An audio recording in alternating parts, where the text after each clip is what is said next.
Praise the Lord. Ito po, ang pag-aaralan po natin ngayong araw ay how to keep Christmas joyful. Amen. Ito po ang pag-uusapan natin ngayon, how to keep Christmas joyful. Amen. Praise the Lord. Thank you, Lord. Alam po naman po natin para maging joyful ang Christmas, ang lagi pong iisipin daw po natin ay keep Christ in Christmas. Kasi marami pong distraction ngayon, yung kaaway. Imbis na ang Christmas season ay istorya po ng kapanganakan ng ating Panginoong Hesus, ang nangyayari po, nawawala na po ang focus doon sa selebrasyon. Nakakalimutan na po kung sino ang may kaarawan ngayon, bakit natin sineselebrate ang Christmas. Nawala na po. Ang focus po ay wala na sa Panginoon, kundi nandun na po sa regalo, ano bang ihahanda ko, ano pang damit na, bagong damit na maganda na isusot ko sa party. Ano bang mga material things. Hindi na po, ang focus po, hindi na po sa Panginoong Hesus, kundi po nandun na po sa mga ibang bagay. Pero tayo pong mga Kristiyano, ito po ang dapat nating gawin. Keep Christ in Christmas. Huwag po natin kalimutan na ang Christmas ay ang kapanganakan ng Panginoong Hesus. Lagi po nating aalalahanin na ang Christmas ang the best time na ma-remember at ma-cherish sa ating mga puso ang Christmas story na mababasa po natin sa Luke 2:8 verses 8 to 12. Sabi po doon, there were shepherds camping in the neighborhood. They had set night watches over the sheep. Suddenly, God's angel stood among them. Ayun nga po, yung alam naman po natin yung Christmas story, di ba po, may mga pastor ng mga tupa, nagpakita yung anghel. God's angel stood among them and God's glory blazed around them. They were terrified. Nung nagpakita po yung anghel, natakot po yung mga shepherd. Siyempre po, kahit ngayon po, kung tayo biglang makakita ng anghel, malamang po tayo rin magugulat, matatakot. Ano ba to? Ano kaya? Kukunin na ba ako nito? Ano bang kasalanan ko? Bakit kaya may anghel? Parang ganun din po yung naramdaman nila. Kaya nagkaroon sila ng takot. Parang ganun, ngayon sa panahon naman po natin ngayon, marami rin pong sitwasyon ang mga tao na nakakatakot.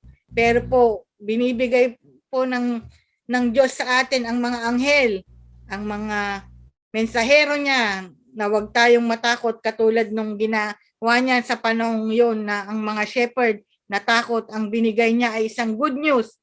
Sabi ng anghel, don't be afraid, huwag kayong matakot. I'm here to announce a great and joyful event that is meant for everybody worldwide. Ito raw, huwag daw matakot dahil nandun ang anghel, dahil kaya siya nandun upang bigyan sila ng magandang balita, napakasayang balita, at hindi lang para sa kanila, pero para sa buong mundo ang balita na yon. Ano ba yung balita na yon? Ang sabi nga ng anghel, a Savior has just been born in David's town. A Savior, dumating na ang manunubos, ang tagapagligtas natin, ang ayos ng mga problema natin sa buhay ay dumating na, pinanganak na. Kaya naman sa panahon natin, huwag tayong matatakot kahit na anong problema, kahit na anong dilim na kinakaharap natin katulad ng mga shepherd na yon. Huwag tayong matatakot, sinasabi ng Diyos sa atin ngayon, huwag tayong matatakot dahil naisilang na ang manunubos, ang magliligtas sa atin sa kalagayan na yan. Kaya a Savior who is Messiah and Master ay naipanganak na, napagtagumpayan na ng Panginoong Hesus, na buhay na siyang muli. Hindi lang siya pinanganak, kundi namatay para tayo mailigtas sa ating mga kasalanan upang tayo hindi na mapunta sa dagat-dagatang apoy. Kaya naman tayo dapat magalak. This is what Tapos sabi ng anghel sa mga shepherd, ito raw ang tanda na makikita nila yung Savior nung time na yon, a baby wrapped in a blanket and lying in a manger. Biro nyo yung King of Kings, Lord of Lords, naging baby para sa atin, at siya pa ay sinilang sa sabsaban kung saan ang mga hayop ay ay nakatira. Biro mo, napakababa ng pagkapanganak ng King of Kings and Lord of Lords para lang tayo magkaroon ng buhay na walang hanggan. Hindi ba dapat magalak tayo? Kaya dapat yun ang lagi nating iniisip. Hindi ang ibang bagay, kundi ang Diyos na naging tao para tayo ay magkaroon ng buhay na walang hanggan at di na tayo mapunta sa dagat-dagatang apoy. Kaya naman magiging joyful ang Christmas natin kung ito ang una nating iniisip. Ang Christmas ay para tayo magdiwang, para tayo magalak na tayo na ay may tagapagligtas sa ating mga buhay. Hindi na tayo dapat matakot, hindi na tayo dapat mag-alala. Kaya naman ang Christmas ay magiging masaya dahil alam natin na tayo ay mayroong tagapagligtas sa ating mga buhay. At sinabi nga dito sa Matthew 1:22-23, so all this was done that it might be fulfilled which was spoken by the Lord through the prophet, saying, Behold, the virgin shall be with child and bear a son, and they shall call his name Emmanuel. Ito nga yung prophecy tungkol sa ating Savior, the Lord Jesus, nung na siya ipapanganak. At ang magiging pangalan niya ay Emmanuel. Ang ibig sabihin daw po ay God with us. Kaya naman hanggang ngayon, God is still with us. Our Emmanuel, the Lord Jesus is still with us. Hindi niya tayo iniiwan, pinababayaan man lamang. Kaya dapat yun ang i-concentrate natin, ang i-focus natin itong Christmas season na ito para tayo hindi mawala sa kagalakan na nais ibigay sa atin ng Panginoon. Let's keep Christ in Christmas. Wag po ang ibang bagay, kundi siya po ang unahin natin. Siya po ang maging puso ng ating Kapaskuhan itong December na to. Kasi palapit na, almost less than ilang 19 days dito sa Amerika, 18 days naman dyan sa Pilipinas at Pasko na. Meron po tayong kaaway na pag-aaralan din natin mamaya na siyang pilit na nanakawin ang joy ng Christmas na dapat na idulot sa atin ng Christmas, nanakawin ng kaaway. Kaya wag po natin nahayaan. Let's keep Christ in Christmas. Let's keep the Christmas story alive in our hearts, na ang Diyos nagkatawang tao na buhay, pinanganak bilang baby. Biro mo, baby, pinaka mababang kailangan siyang dumaan sa pagka-baby. Siya na may likha ng langit at lupa, makapangyarihang Diyos, naging baby na helpless para lang tayo mailigtas. Kaya sobrang ginawa ng Panginoong Diyos sa atin na dapat nating ipagpasalamat, na dapat nating ikagalak. Kaya naman, wag nating tanggalin sa puso natin ang Jesus ng Pasko. Kaya naman tayo magpakatibay sa ating puso't isipan, inculcate na sa ating puso na ang Pasko ay ang istorya ng Panginoong Jesus, ang kapanganakan ng ating Panginoong Jesus. At ang pangalawa na makakatulong din sa atin upang hindi tayo manakawan, so that we can keep a Christmas joyful, ay reflect on Jesus' birth and its impact in our life. Ano bang naging resulta ng kapanganakan ng ating Savior?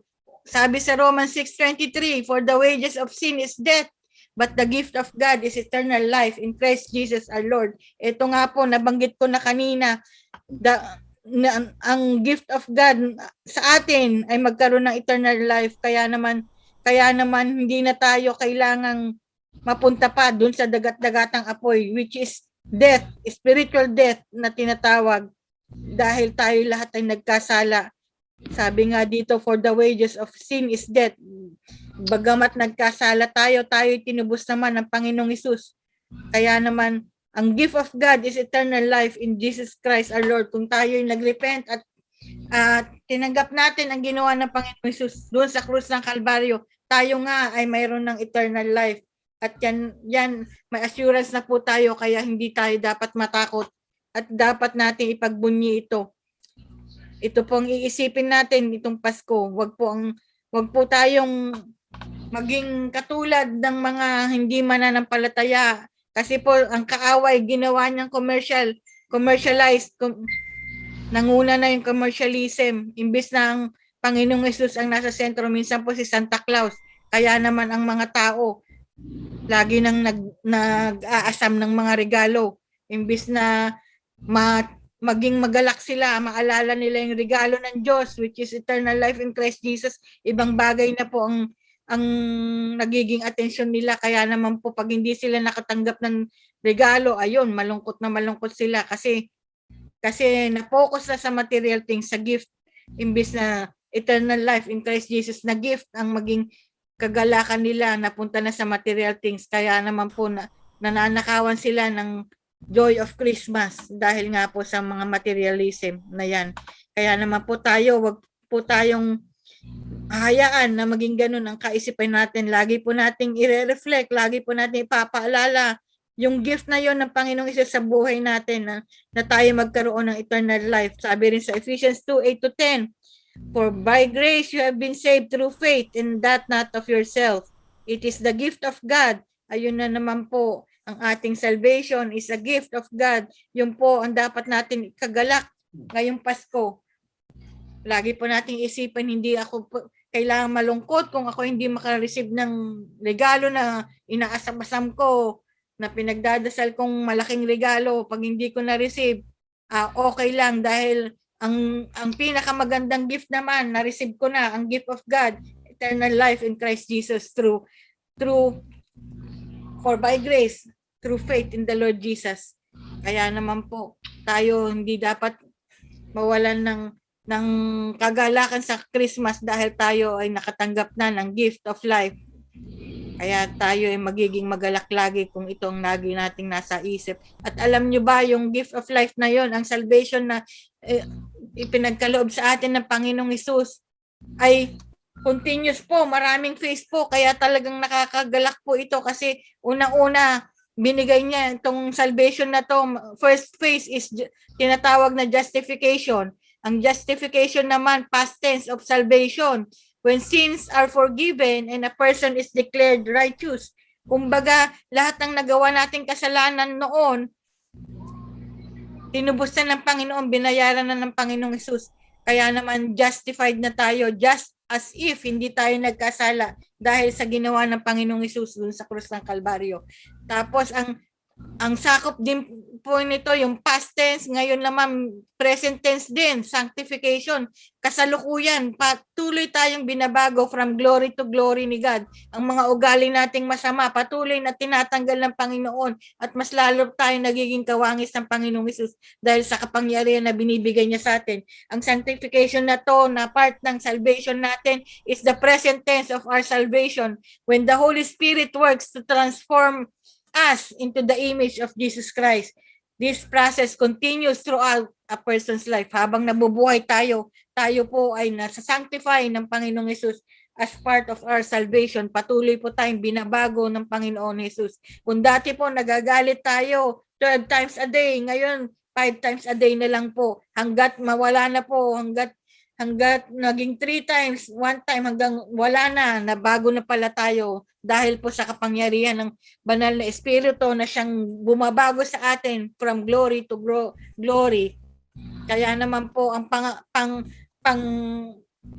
last, ang future tense naman po ng ating salvation ay tinatawag na glorification.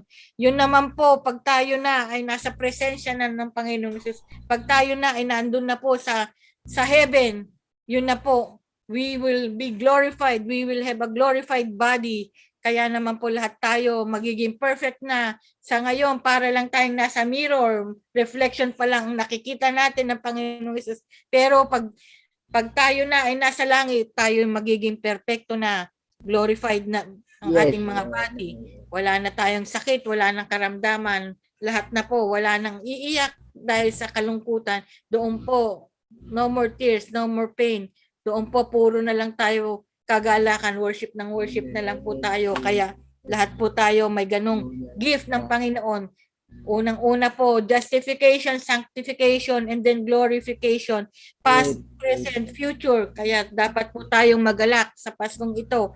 Alalahanin po natin, remind ourselves ng salvation na binigay sa atin ng Panginoong Hesus. The best gift ever. Kahit na wala tayong gift of of material things, gift of relationship, kahit na hindi tayo mabisita ng kahit sinong inaasam natin na bisita, nandyan kasama natin ang Emmanuel, ang Panginoong Hesus. Kaya hindi tayo malulungkot dahil alam natin, hindi tayo nag-iisa, kundi kasama natin ang King of Kings and the Lord of Lords. Kaya dapat tayong magalak. Siya na nagmamahal sa atin ng tapat, na dakila ang pag-ibig sa atin ay kasama natin. At purihin ang pangalan ng Diyos. Kaya naman po dito, makikita rin po natin, i-reflect din po natin kung anong ginawa ng mga shepherd nung panahon na yon. Nung sinabi ng good news sa kanya nila ng anghel na pananganak na ang kanilang tagapagligtas. Ito naman, sabi nung angel, nandoon ang ating Savior sa Bethlehem. Kaya ang ginawa nila, dali-dali sila. Sabing ganon dito sa verse 15, when the angels had left them and gone into heaven, the shepherds said to one another, let's go. Yun agad ang naging reaction nila nung na-receive nila yung good news na yon na Savior is born. Sabi nila, let's go to Bethlehem and see this thing that has happened which the Lord has told us about. Ayun, kumilos agad sila, hindi na patumpik-tumpik. Sabi pa dito, so they heard of and nagmadali talaga sila. Kumilos, nagmadali. Go para out, come on, go out. Makita Go yung out. Savior na yon. Hindi Go po out. sila nagsabi na bukas. Okay, o kaya thank you, mamaya thank na. you. Nung sinabi You're ng a good Panginoon, boy. nandiyan na ang You're a Savior. good boy. Pinuntaan agad nila, gusto nilang makita agad. Kaya naman tayo rin, pag may sinabi ang Panginoon, dapat ganun din po ang gagawin natin. Let's go and obey. Huwag na pong i-delay. Kasi po, delayed obedience is disobedience. Kaya naman po, let's go and hurry off and obey the Lord. And what happened here, makikita na po natin, and they found Mary and Joseph and the baby who was lying in the manger. Yung pinangako ng Diyos, nakita nga nila, the baby, the Savior who was lying in the manger. Exactly kung ano yung sinabing pangako sa kanila ng Panginoong Diyos through the angel, yun nga ang nakita nila, na tunghayan nila sa sarili nilang mga mata dahil sumunod sila, nagsampalataya sila sa sinabing good news na yon. Ito nga, nag-manifest sa kanilang buhay, nakita nila with their own eyes what God has promised. Ganun din po ang mangyayari sa atin. If we go right away and obey, hindi na magpatumpik-tumpik. Kasi minsan pag nagde-delay pa tayo, hanggat tatamarin na tayo, hanggat hindi na natin ma-obey si Lord. Kaya namimiss natin yung blessing ni Lord. Kaya pag may sinabi siya, sundin agad natin, gawin agad natin, wag nang ipagpabukas, gawin agad-agad. Let's hurry, let's go and hurry and obey the Lord. And kaya nga naman sa verse 17, when they had seen Him, nakita nila mismo. Kaya naman nung makita na nila ang pangako ng Diyos na Savior, ang sumunod nilang step, they spread the word. Ganon din po ang gagawin natin. Let's spread the word that there is a Savior. Sa madilim na mundo ito, kailangan po ng pag-asa ng mga tao. Kaya naman po, let's spread the word that there is light in Jesus, there is life in Jesus. Kaya hayaan po natin na tayo ang gamitin ng Diyos to spread the good news of salvation. Katulad ng ginawa ng mga shepherd na to, they spread the word after they experience themselves the truth of the promise of God. Ganon din po ang gawin natin dahil nakita po natin ang kabutihan ng Diyos sa ating mga buhay, ang katapatan ng Diyos sa ating mga buhay, katapatan ng Diyos sa kanyang mga pangako, sa kanyang mga salita sa Bible. Naranasan natin, nakita natin sa sarili nating buhay kung gaano katapat ang Diyos.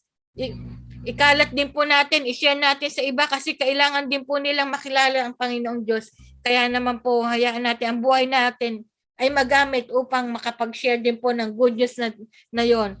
Kaya naman po, dahil sa ginawa nila yon, ng pag-share ng word na yon, verse 18, and all who heard it were amazed at what the shepherd said to them. Yung patutuo nila sa iba, na amazed din yung ibang mga tao. The shepherds returned, glorifying and praising God for all the things they heard and seen, which were just as they had been told. Exactly how they were told, yun nga ang naganap. Kaya naman po sila ay nagpuri, nagpasalamat sa Diyos.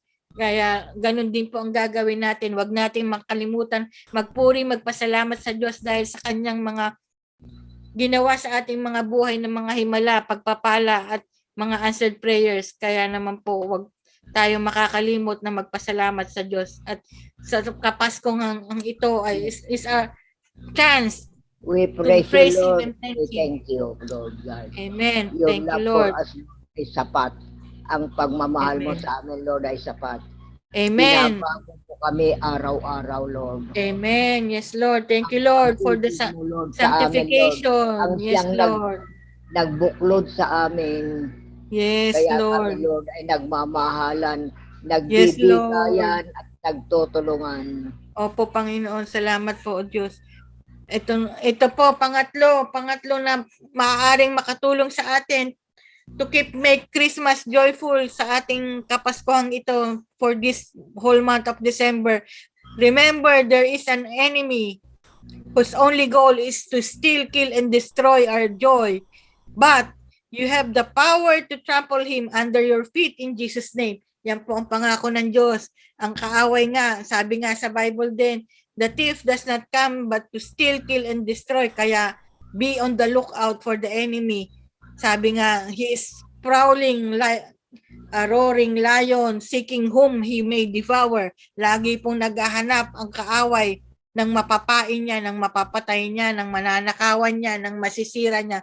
Kaya let's be aware na meron tayong kaaway. Kaya naman pag merong pumapasok na negative thoughts sa atin, thoughts ng kalungkutan, thoughts ng pag-aalala, iwaksi po natin kasi galing po yun kay Satanas at sa kanyang mga kampon. Kaya naman po i-rebuke natin dahil meron tayong kapangyarihan na binigay sa atin ng Panginoong Hesus na matalo natin ang kalaban na ito. In the name of Jesus, ang pangako ng Diyos sa Luke 10:19, Jesus said, "Behold, I give you the authority to trample on serpents and scorpions and over all the power of the enemy, and nothing shall by any means hurt you." Kaya naman po itong serpents and scorpions, ito po ay mga signs ng mga kaaway ng mga kampon ng kadiliman, and over all the power of the enemy. Ito po ang mga kaaway natin, spiritual po to. We wrestle not against flesh and blood, but against principalities in the high places and authorities in the wicked places. Kaya naman po, gamitin natin ang kapangyarihan. Sinabi ng Panginoon, we have the power over all the power of the enemy. And nothing shall by any means hurt us. Do not let the enemy hurt us. Kung meron na negative thoughts, don't entertain it, rebuke it, and fill our hearts with the joy of the birth of our Savior, na tayo ay hindi napupunta sa dakatang apoy, na tayo ay kasama niya. Our Emmanuel will never leave us nor forsake us. Kasama natin siya parati. Kaya wag natin i-entertain tong kaaway na to. We have the power over him in Jesus' name. Sabi rin po dito sa James 4:7, submit to God, resist the devil, and he will flee from you. Basta po tayo sumusunod sa Diyos, submitted to God, unang-una, we can resist the devil and he will flee from you. Takot po ang dyablo sa mga anak ng Diyos na nagpapasakop sa Diyos, sumusunod sa Diyos. Those who obey God, the devil will flee from. Kaya naman po, wag tayong matakot sa kaaway na to dahil siya ay takot. Kung takot po tayo sa dyablo, mas takot siya sa atin kung tayo nasa kapangyarihan ng Diyos, submitted to God. Kaya po, may kapangyarihan tayo over this enemy. Kaya naman po kaya nating gupiin anuman pong kaisipan na negatibo sa ating pumapasok, wag po nating i-entertain in the name of Jesus. Submit our minds to God. Resist the devil and he will flee from us.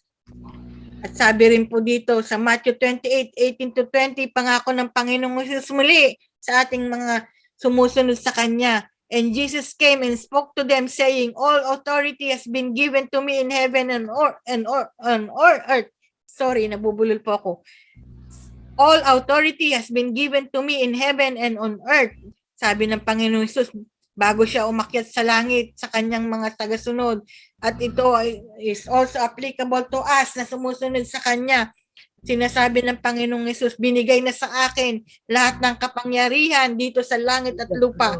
Yung kapangyarihan na ninanakaw ni Satanas, walang kapangyarihan si Satanas dahil kinuha na to, napagwagian na to ng Panginoong Hesus. Kaya naman sinasabi niya sa atin, go therefore and make disciples of all the nations, baptizing them in the name of the Father and of the Son and of the Holy Spirit, teaching them to observe all things that I have commanded you. Ito po dapat ang focus natin. Go and make disciples of all nations. Lahat ng kasama natin sa bahay, lahat ng mga worker natin, lahat ng nakakasalumuhan natin, kausap natin sa Facebook, ka-chat, lahat ng mga ka-eskwela o kung sino pa man, lahat ng nakakasalamuhan natin, dapat po dalhin natin sa paanan ng Panginoon Jesus. Let's make disciple of all the nations, teaching them to obey, observe all things that Jesus have commanded us. And pangako ng Diyos, sabi ng Panginoon Jesus, I am with you always. Kasama natin ng Panginoong Hesus, kaya ang kapangyarihan niya, siya mismo, even to the end of the age, siya mismo kasama natin dahil kasama natin ang Diyos. If God is with us, who can be against us? Amen. Kaya naman, meron tayong katagumpayan sa pangalan ng Panginoong Hesus at sa ating buhay dahil kasama natin mismo siya, hindi niya tayo iniiwan ni panababayaan man lamang. I am with you always, even to the end of the age, ang pangako ng Panginoong Hesus. Amen. At ito po, magtatapos po tayo dito sa Philippians 4:8. Dapat po itong isipin natin lagi upang hindi makapasok ang mga negative thoughts.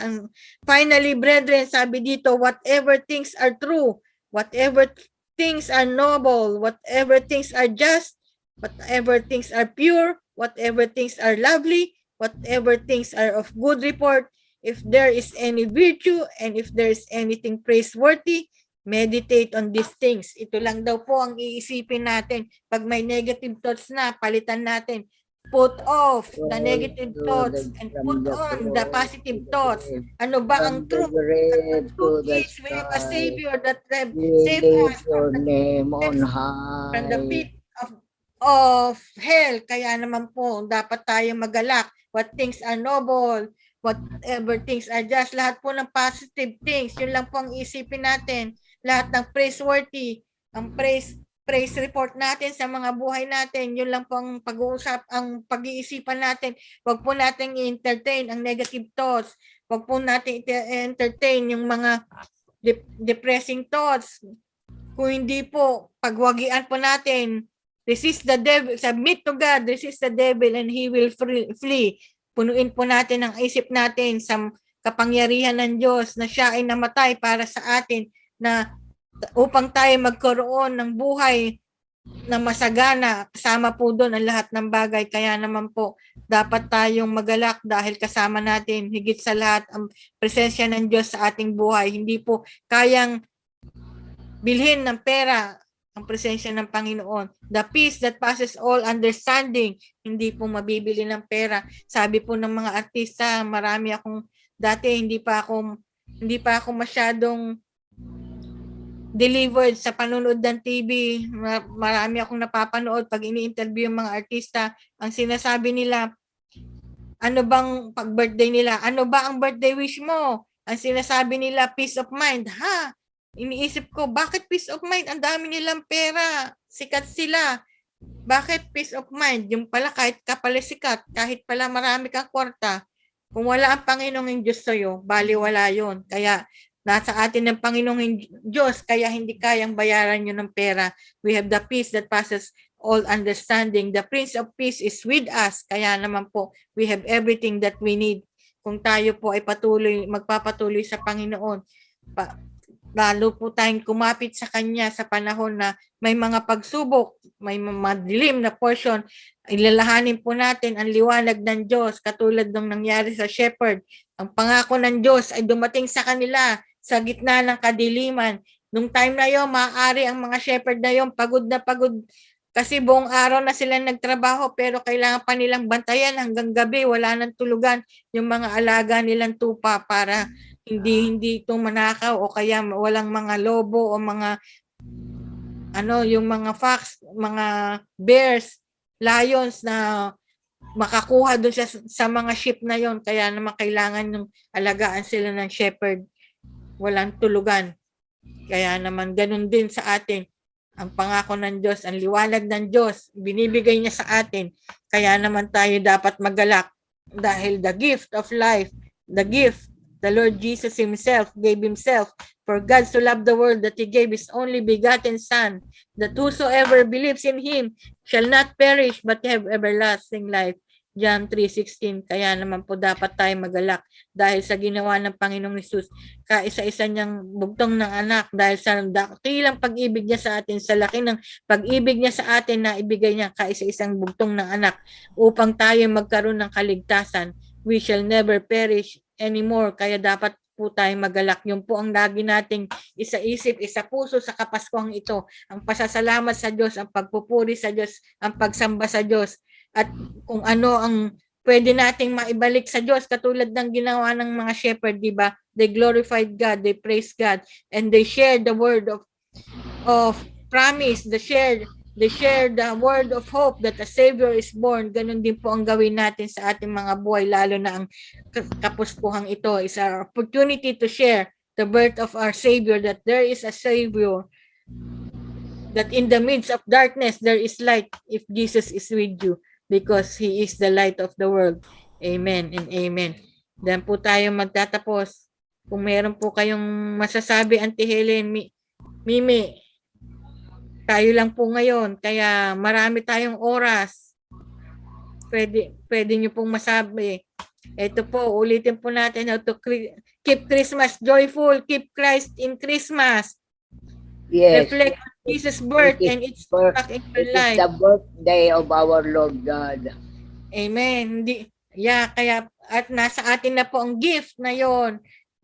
Binigay niya po ang gift of life sa atin, the gift of His Son, the gift of eternal life, na hindi mababayaran ng kahit anong regalo dito sa mundo. Kaya po dapat tayo magsaya. And remember, there is an enemy whose only goal is to steal, kill, and destroy. But we have the power over the enemy in Jesus' name. Kaya naman po, wag natin i-entertain ang kalaban, kung hindi po hayaan po natin the peace of God that passes all understanding shall rule our hearts if we pray and we keep the word of God in our hearts. In Jesus' name. Pag hindi natin talaga alam yung kahalaga, ano talaga yung gift ni Lord. Bakit ba may Christmas talaga? Katulad ng sample mo nga, Ateng, 'di ba, pagka nung di pa tayo Kristiyano sa exchange gift na lang di ba? Ang tinitignan mo pag makita mo malaking karton, ay gusto ko yun, sana sa akin mapunta yung malaking karton. Ganon, malaking gift. Tapos kaso katulad ko noon, lagi akong lugi, kunyari 100 pesos ang ano, tapos makukuha natin, di ba palaging lugi tayo? Oo. Tapos parang kasi nakafocus tayo, akala natin yun na yung meaning ng Christmas Parang masaya ang Christmas pag nagkuha mo yung gusto mo. Pero ang kagandahan nung naging Kristiyano na tayo, hindi na tayo yung alam na kasi natin yung ano ba ang meaning ng Christmas. Kaya mas maganda na yung gift niya sa atin. Binigyan niya na tayo ng authority na gamitin yung pangalan niya.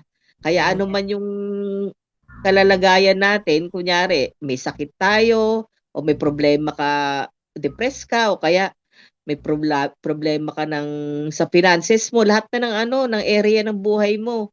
In the name of Jesus, may authority na tayong i-rebuke yung mga sabi mo negative thoughts. Kaya kumbaga at saka parang nung nakilala na alam na natin true meaning ng Christmas, yung pag dumarating yung Pasko, alam mo na parang ang gaan na, ang saya na. Kasi alam mo na, itong panahon na ito, pinanganak na yung Lord and Savior ko. Dahil yung pinanganak siya, natubos yung mga kasalanan ko. Kumbaga yun yung mga alam mo na yung true meaning ng birth ni Jesus Christ. Kaya ang gaan na, ang saya na, ano man yung ihain mo, during Christmas, wala ka mang matanggap na regalo, ayos lang kasi alam mo na hindi yun ang meaning ng Pasko. Amen. Kumbaga, alam na natin na ang meaning ng Pasko, pinanganak na yung Lord and Savior natin na dahil pinanganak siya, tsaka parang wala tayong karapatan na mag-ano ng mabongga si Jesus Christ nga nanganak, pwede naman siya ipanganak sa hotel na maganda, yung mga Amen. gano'n, pero Yeah. mismong siya pinakita niya yung nagsasabsaban lang. Pwede naman Oo. siyang dahil anak siya ng Diyos pwede naman sa maganda kahit na basta kwarto, yung sa kama. Pero sabsaban ng hayop, grabe Kaya parang sino ba naman tayo para maghangad ng bonggacious na Pasko, siya nga mismo pinakita na niya yung humbleness niya. Kaya kaya masaya at praise the Lord talaga at naging Kristiyano tayo at nakita natin at nalaman natin kung ano ang kahalagahan ng yung true spirit of Christmas. Amen. Yun lang. Thank you. Amen. Yes, Lord. Amen. Thank Maganda yun. Hmm. Ay, si Auntie Helen po may sinasabi. Wala, nagdadasal. Amen. Praise God. Yun nga po. Kung babalikan nga natin, di ba nung wala nga tumatanggap na Oo nga. magpaupa. Oo, Kaya napunta siya dun tinatanggihan sila. Oo. Tapos sabi nga nung quotation ni Greg Laurie, Jesus was born in a manger so that we can have mansions in heaven. Oo nga. Amen. Oo Praise God. Mm. He has to go through that length na mapanganak dun sa mga bahay ng hayop para magkaroon tayo Kaya doon pa lang mansion. tinuturo na sa atin na hindi material na bagay ang mahalaga Oo. Kaya talaga parang sino ba naman tayo na siya nga mismo Diyos na yun sa ganung lugar lang pinanganak. Oo nga. Kaya talaga kung hindi naman tayo naging Kristiyano, hindi talagang ganun pa rin material things. So hindi natin alam yun. Pagka yung wala kang handa, di ba yung mga iba, pinanguutang nila yan, yung Pasko't Bagong Taon. Dahil parang feeling nila, kawawa sila kung walang naihain.